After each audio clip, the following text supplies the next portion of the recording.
कहानी का नाम अजनबी की चिट्ठी। कहानी में जाने से पहले लाइक और सब्सक्राइब जरूर करना। चलिए चलते हैं कहानी। इस कहानी में एक छोटे से शांत गांव में पिछले 25 सालों से रामू नाम का एक डाकिया पूरी ईमानदारी और लगन से अपनी सेवा निभा रहा था। वह हर किसी के सुख दुख का साथी था और गांव के हर कोने से परिचित था। एक दिन उसे डाक के ढेर में एक अजीब चिट्ठी मिली। उस चिट्ठी पर ना कोई नाम था, ना पता, ना भेजने वाले की जानकारी। सिर्फ बाहर लिखा था, उसे दे देना जो अकेला हो। रामू हैरान था। इतनी सालों की नौकरी में उसने कभी ऐसी चिट्ठी नहीं देखी थी। उसने गांव के लोगों से बात करना शुरू किया, किसे ये चिट्ठी दी जाए।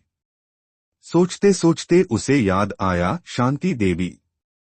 शांति देवी एक बुजुर्ग महिला जो गांव के किनारे एक पुरानी सी झोपड़ी में अकेली रहती थीं। उनका बेटा शहर में नौकरी करता था और कई महीनों से कोई खबर नहीं आई थी।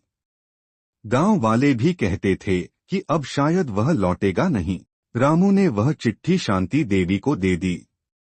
शांति देवी ने चिट्ठी खोली और जैसे ही पढ़ना शुरू किया, उनकी आंखों से आंसू बहने लगे।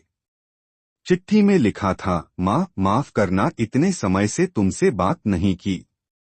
मैं जल्द घर आ रहा हूँ। तुम्हें बहुत याद करता हूँ। ये चिट्ठी किसने लिखी थी, ये रहस्य ही रहा।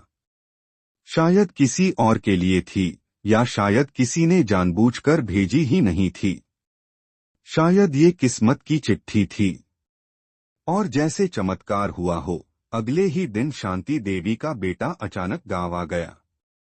पूरे गांव में हैरानी थी, पर शांति देवी सिर्फ मुस्कुरा रही थीं, जैसे उन्हें पहले से सब पता हो। सीख, जिंदगी कभी कभी ऐसे रहस्यमय रास्तों से हमें छू जाती है, जहां कोई जवाब नहीं होता, सिर्फ एहसास होता है। और वही एहसास कभी कभी सबसे बड़ी उम्मीद बन जाता है। ऐसे इंटरेस्टिंग वीडियोस के लिए लाइक और सब्सक्राइब जरूर कर लें और ये कहानी कैसा लगा कमेंट में बताएं।